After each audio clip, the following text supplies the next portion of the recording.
protected military airfield in southern Russia is baking under the afternoon sun. Heat waves shimmer off the concrete runway, blurring the horizon. The air smells of aviation fuel, ozone, and false security. On the main tarmac, a Russian AN-26 transport aircraft sits motionless. Its engines are cold, and cargo bay is sealed.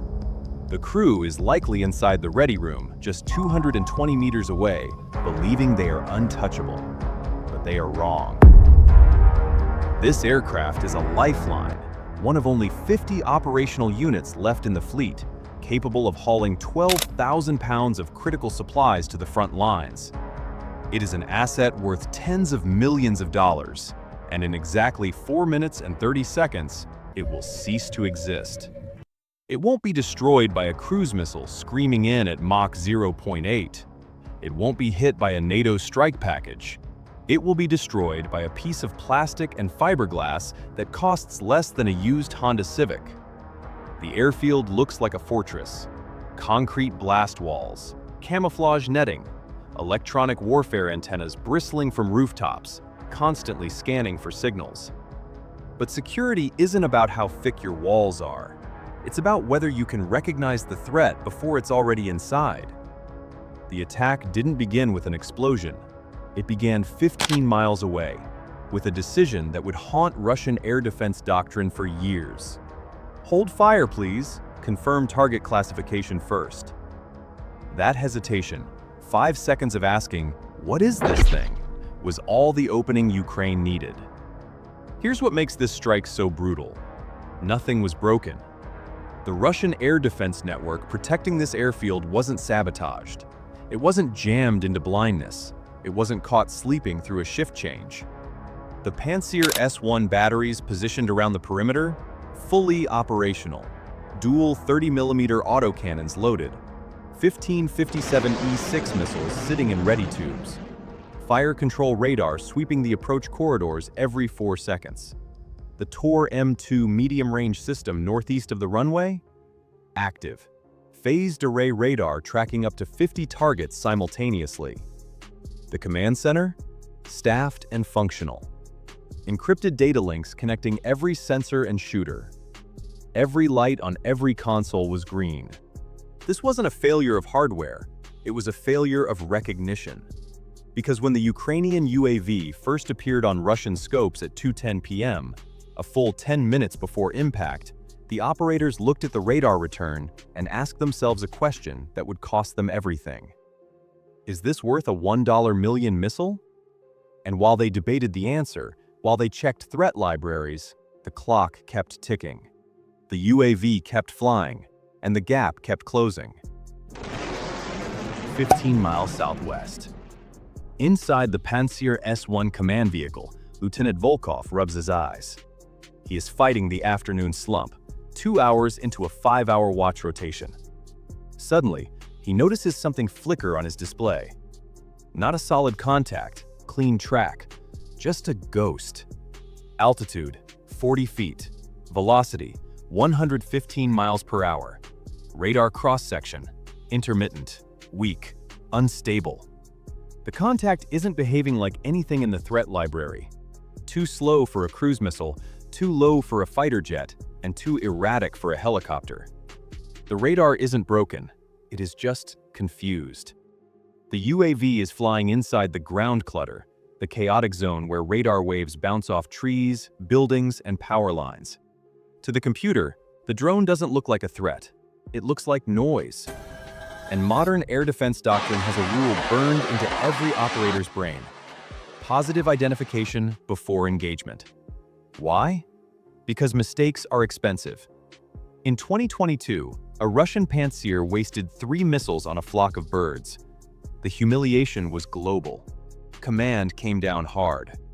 So when Volkov sees this fuzzy contact, he doesn't slam the fire button. He hesitates. He keys the radio. Command, Pantsir 1, possible UAV contact, signal intermittent, requesting guidance. The voice from command is calm. Continue tracking. Do not engage without positive confirmation. Procedurally, this is correct. Strategically, it is suicide. That exchange took 20 seconds. In those 20 seconds, the drone covered 850 meters. The noose is tightening. 2:30 a.m., 11 miles out. Suddenly, the tactical picture changes. 3 new contacts scream onto the screens, high and loud. Altitude, 7,000 feet. Radar signature, massive. These aren't ghosts. These are the high-value targets the system was built to kill. Inside the Tor M2 battery, the engagement radar locks all 3 simultaneously. The computer screams, "Threat!" Launch authorization is automatic. Whoosh! 3 9M331 missiles roar off the rails, trailing white smoke. Cost, $3.5 million in ordnance. Time to intercept, 20 seconds. Impact. 3 brilliant flashes light the afternoon sky. The Russian crews cheer and clean kills. Textbook execution. But here is what they didn't know. Those high-value targets were decoys, cheap plywood drones wrapped in tinfoil, costing $5,000 each. Ukraine just forced Russia to burn $3.5 million to destroy flying toys. But the money wasn't the point. The time was. Every time a missile explodes, the radar is blinded by the electromagnetic pulse and falling debris. It needs seconds to reset. In those brief radar blind spots, beneath the smoke of the decoys, the real killer slips through the gate. By the time the scopes clear, the primary threat is 8 miles out. Still unengaged, still closing, still invisible to operators congratulating themselves on a victory that never happened. 3 miles from target. Volkov's Pantsir radar finally gets a hard lock. The clutter is gone. The threat is real. Classification confirmed. Hostile UAV. The launcher rail elevates with a hydraulic whine. But now, physics becomes the enemy. At 2.8-mile range, the drone is flying through the minimum engagement envelope. The radar struggles to distinguish the drone from the runway infrastructure behind it. Target lock flickered. Solid or lost? Volkov switches to electro-optical tracking. He sees the black dot against the clouds. He has to make a choice. He could switch to the 30mm autocannons, but at this range, accuracy is a gamble. If he misses, he burns ammo he might need for a second wave. So he clings to the doctrine. 1 shot, 1 kill. He waits for the missile lock. Meanwhile, coordination breaks down. The Pantsir waits for the Tor. The Tor waits for the Pantsir. No one fires. The UAV crosses 1.8 miles, then 1.2 miles. At half miles, Volkov panics. He's waited long enough. He triggers a single 57 E6 missile. Launch. The missile leaps skyward. But at the last possible second, the UAV jinks, a hard lateral maneuver programmed into its AI. The missile, designed to hit a heavy jet, cannot turn fast enough. It screams past the drone and detonates harmlessly in a field. $1 million gone. Volkov looks at his panel. Tube empty. Reload time, 20 seconds. The UAV is half-mile from the AN-26, and Volkov is out of time. The drone clears the perimeter fence at 125 feet. It descends rapidly toward the runway. At this range, radar is useless. Optical tracking is the only option. Volkov screams at his gunner, "Guns! Kill it with guns!" The twin 30mm barrels roar to life. 5,000 rounds per minute. Tracers stitch the air. A wall of tungsten tears up the sky. The sound is deafening. But hitting a small diving object with manual aim is a nightmare. The tracers fly high and low. The drone dives through the fire. Its impact is. The drone slams into the AN-26, right where the wing meets the body. The structural junction where fuel lines and hydraulics converge. The warhead detonates on contact. A shaped charge fires a jet of molten copper traveling at 5 miles per second. The spine of the aircraft snaps. The aluminum skin melts instantly. The center fuel tank ignites. This isn't a Hollywood fireball.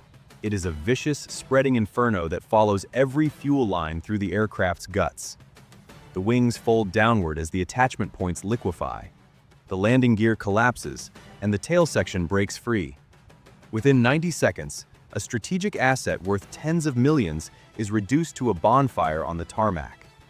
Fire crews arrive, spraying foam, but there is nothing to save. The AN-26 is a total loss. Let's look at the math of this morning. Ukraine spent roughly $10,000. Russia lost an irreplaceable transport plane, approximately $5 million in wasted missiles, and something far more valuable: confidence.